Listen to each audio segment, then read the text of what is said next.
SAC sir. அவர் கூட இருந்த journey எப்படி? அவர் வந்து என்ன மாதிரி ஒரு பர்சனா வந்து இருந்தாரு? எஸ்ஏசி சார் வந்து எனக்கு ஒரு ஃபாதர். இன்னொரு முக்கியமான விஷயம் சொல்லணும். என்னோட பேர் வந்து கிரண்குமார் தான். ஓ எனக்கு பேர் வச்சது அவர் தான், Vijay Kiran. Sir with Thalapathy name அப்படின்னு. ஓகே. அடுத்து வந்து நான் ஒரு மேஜர் ஃபோட்டோ காட்ட போகிறேன். இந்த ஃபோட்டோ கீழே இருக்க கேப்ஷன் தான் வந்து என்ன அப்படியா அப்படின்ற மாதிரி ஒரு கொஸ்டின் வர வச்சுது. சீமான் சார் உங்கள் பெரியப்பாவா? ஆமாம், அதாவது எப்படின்னா பெரியப்பானா ரொம்ப க்ளோஸான ரிலேட்டிவ் அப்படின்றத தாண்டி இப்போ இண்டஸ்ட்ரியில் வந்துட்டோன்னா எல்லாருமே அண்ணன் தம்பி மாமன் மச்சான் அந்த மாதிரி ஒரு ரிலேஷன்றது. என் அப்பா வந்து அண்ணன் அப்படின்றத உரிமையாக இருக்கும்போது அந்த ஒரு இது வந்து ரிலேஷனா பிளட் ரிலேஷனா இருக்கணும்ன்றது அவசியம் இல்லை. குழந்தையா இருக்கும்போது வாலிபால் விளையாட போறது அவர் கூட, அப்போவே அவர் ரூமுக்குலாம் போறது அப்பா கூட. பர்சனலா சீமான் சார் வந்து பர்சனலா செம்ம ஜாலி அவரு. அடுத்து வந்து நான் ஒரு மேஜர் ஃபோட்டோ காட்ட போறேன். இந்த ஃபோட்டோ கீழே இருக்க கேப்ஷன் தான் வந்து என்ன அப்படியா அப்படின்ற மாதிரி ஒரு கொஸ்டின் வர வச்சுது. எஸ், பெரியப்பா அப்படின்னு சொல்லி போட்டிருந்தீங்க. சீமான் சார் உங்கள் பெரியப்பாவா? ஆமாம், அதாவது எப்படின்னா பெரியப்பானா ரொம்ப க்ளோஸான ரிலேட்டிவ் அப்படின்றத தாண்டி இப்போ இண்டஸ்ட்ரியில் வந்துட்டோன்னா எல்லாருமே அண்ணன் தம்பி மாமன் மச்சான் அந்த மாதிரி ஒரு ரிலேஷன்றது. நார்மல் ரிலேட்டிவ்ஸோட அந்த பாண்டிங் ரொம்ப க்ளோஸாக இருக்கும்.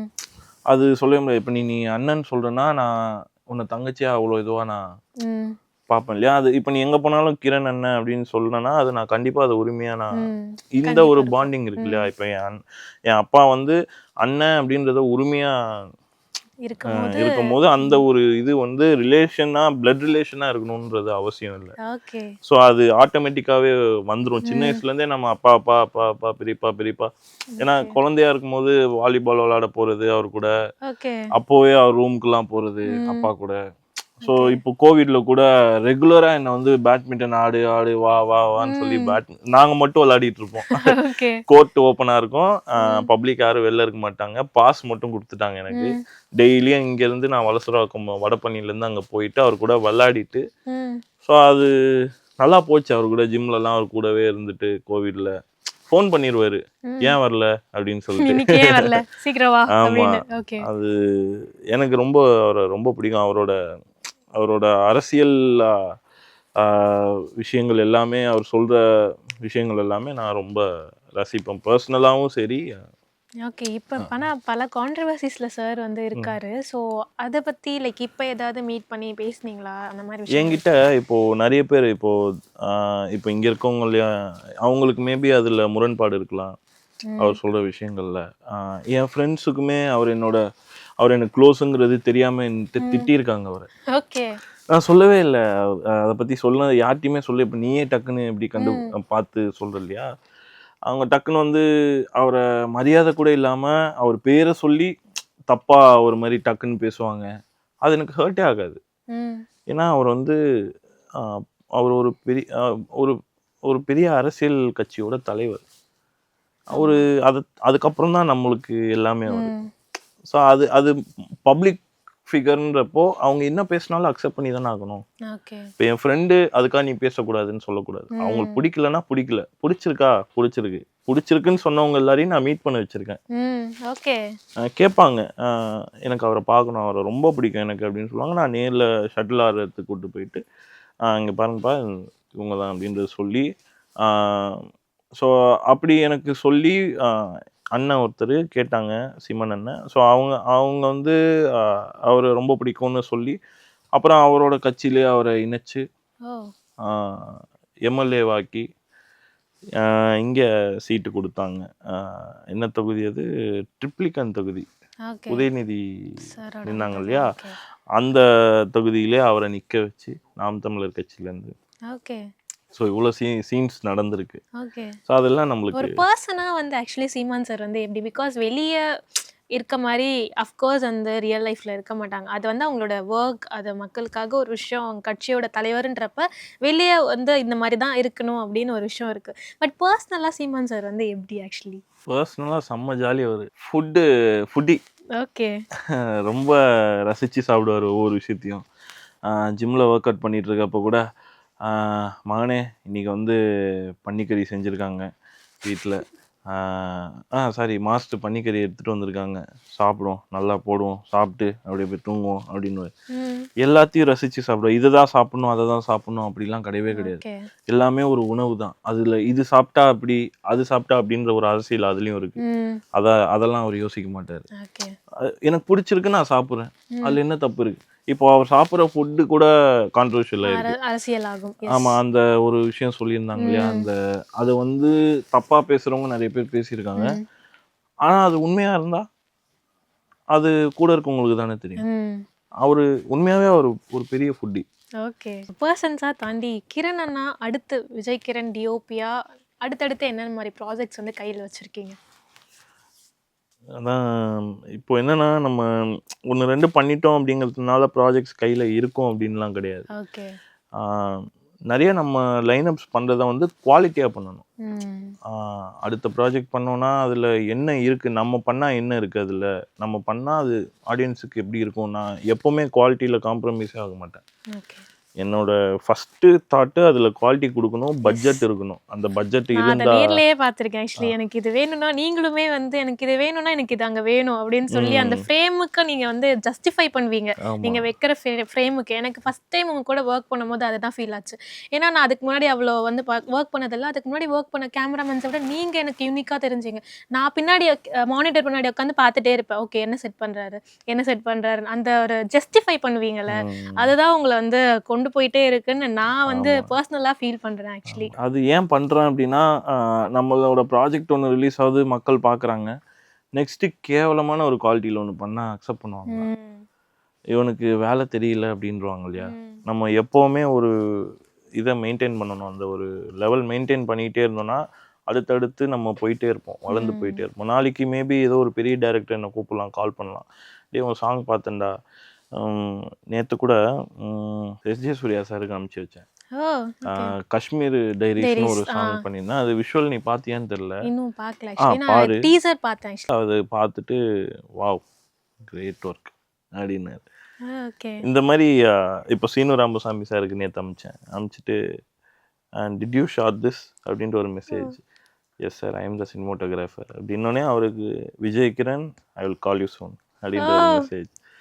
அதெல்லாம் ரொம்ப ஹாப்பி இல்லையா. நம்ம ஏதோ எங்கேயோ இருந்தோம், பாஸ்போர்ட் சைஸ் ஃபோட்டோ எடுத்து ஸ்டுடியோவில் ஏதோ ஒரு பண்ணிகிட்டு இருந்தோம், நம்ம திறமையை வளர்த்துக்கிட்டோம். எனக்கு என்னென்னா, நான் படிக்கலை, எனக்கு என் டேலண்ட்டை வளர்த்துக்கணுன்றதுல ரொம்ப, ஏன்னா அது டீனேஜில் அதான் 18 to 25ன்றது வந்து என்ஜாய் பண்ணுற வயசு. அந்த வயசில் எல்லாரும், என் ஃப்ரெண்ட்ஸ் எல்லாரும் என்ஜாய் பண்ணாங்க. நான் வேலைக்கு போயிட்டு இருந்தேன். ஃப்யூச்சருன்றது ஒன்று செட் பண்ணணும்.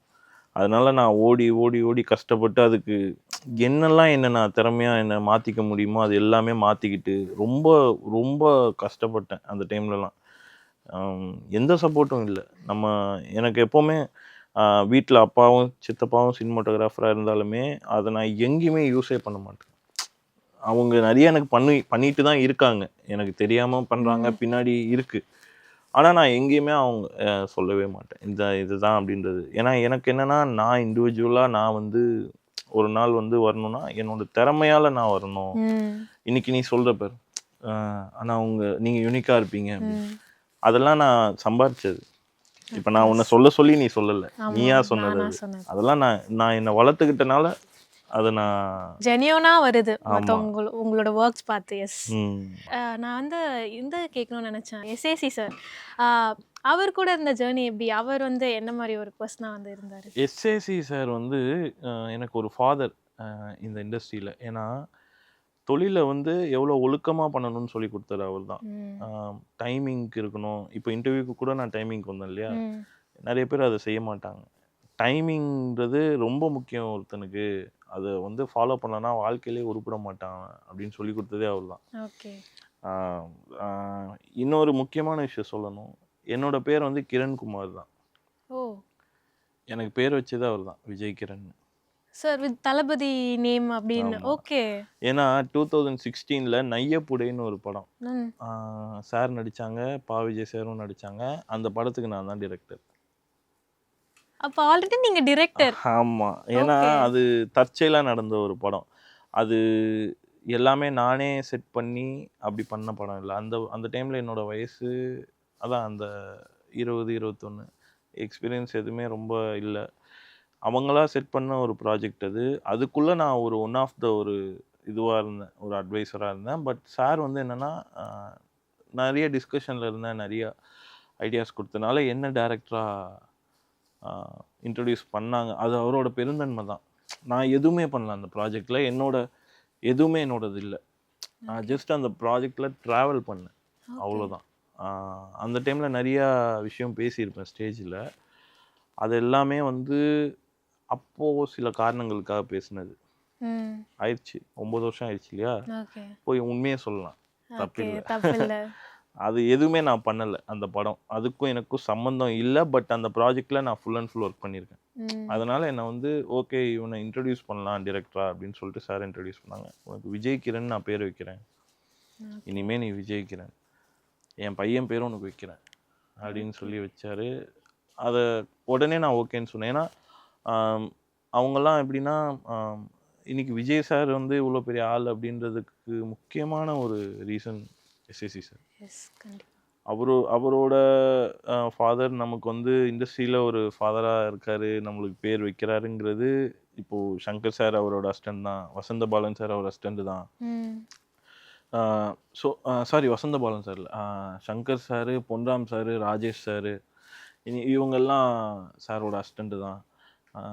ஸோ அவங்க வரிசையில் நம்மளுக்கு வந்து ஒரு இம்பார்ட்டன்ஸ் கொடுத்து டே நீ நல்லா பண்ணுடா அப்படின்னு சொல்லி என்கரேஜ் பண்ணி நம்மளுக்கு பேர்லாம் வச்சு அந்த டைம்லேயே ஸ்டேஜில் வந்து என்னை இன்ட்ரடியூஸ் பண்ணுறது எஸ்ஜே சூர்யா சாரும் வெற்றிமாறன் சாரும் ஸ்டேஜில் என்னை கூப்பிட்டு பொக்கே கொடுத்து விஜய் கிரண் டைரக்டர் நாங்கள் இன்ட்ரடியூஸ் பண்ணுறோன்னு. அது இன்னும் இருக்குது, அந்த ப்ரெஸ் மீட்டு இன்னும் என்கிட்ட இருக்குது அந்த வீடியோ, அந்த ஃபோட்டோஸும் இருக்குது. வெற்றிமாறன் சார் என்னை இன்ட்ரடியூஸ் பண்ணது, எஸ்ஜே சூர்யா சார் பண்ணது. ப்ரௌடாக இருந்தது அந்த டைம்லே. நான் அப்போ முடிவு பண்ணேன், நம்மளுக்கு இந்த வச்ச பேரை மாற்றக்கூடாது, இந்த பேரில் நம்ம ஜெயிச்சிடணும். இவ்வளோ நாள் எங்களுக்கு தெரியாது உங்களுக்கு பேர் வச்சது இந்த விஜய் கிரண் தான் உங்கள் நேமே நினச்சிட்டு இருந்தோம். பட் வந்து இப்படி ஒரு பேக் ஸ்டோரி இருக்குன்னு நான் எக்ஸ்பெக்ட் பண்ணல ஆக்சுவலி. ஓகே, ஸோ இந்த பேர் கண்டிப்பாக ஜெயிக்கும், அதை நான் பண்ணியே தீர்வுன்றதுக்காக தான் இவ்வளோ அது உழைக்கிறதுக்கு இதுவும் ஒரு ரீசன். ஏன்னா இப்படி சும்மா வந்துட்டு போகிறவங்களுக்கு அது நடக்காது. நம்மளுக்கு இவ்வளோ பெரிய ஆள் பண்ணியிருக்காரு, அதை நம்ம காப்பாற்றணும், அவர் பேரை காப்பாற்றணும் தான். விஜய் ஆண்டனி சாராக இருக்கட்டும், அவருக்கும் அவர் தான் நேம் வச்சார். ஸோ எல்லாம் பெரிய பெரிய ஆளுங்களை அவர் வளர்த்து விட்டுருக்காரு. அடுத்து வந்து விஜய் கிரனோட பேரும் வந்து எல்லாருக்கும் ஆமாம், அவர் வளர்த்து விடுறதுன்றது தாண்டி நம்மளை இன்ட்ரடியூஸ் பண்ணிட்டார். அதை முழுசாக நான் சக்ஸஸ் பண்ணுவேன்னு நம்புகிறேன். கண்டிப்பாக அது நடக்கும்ன்றது எங்களோட விசுவாசம். விஜய் ஆண்டனி சார் நீங்கள் சொன்ன மாதிரி அந்த பேர்லாம் இப்போ வந்து எல்லாருக்கும் தெரியுதுல்ல. இன் ஃபியூச்சர் வந்து அதுக்கான ப்ராசஸ்லேயும் நீங்கள் இருக்கீங்க. இப்போயே கொஞ்சம் கொஞ்சமாக அது வெளியே வந்துட்டே இருக்குது.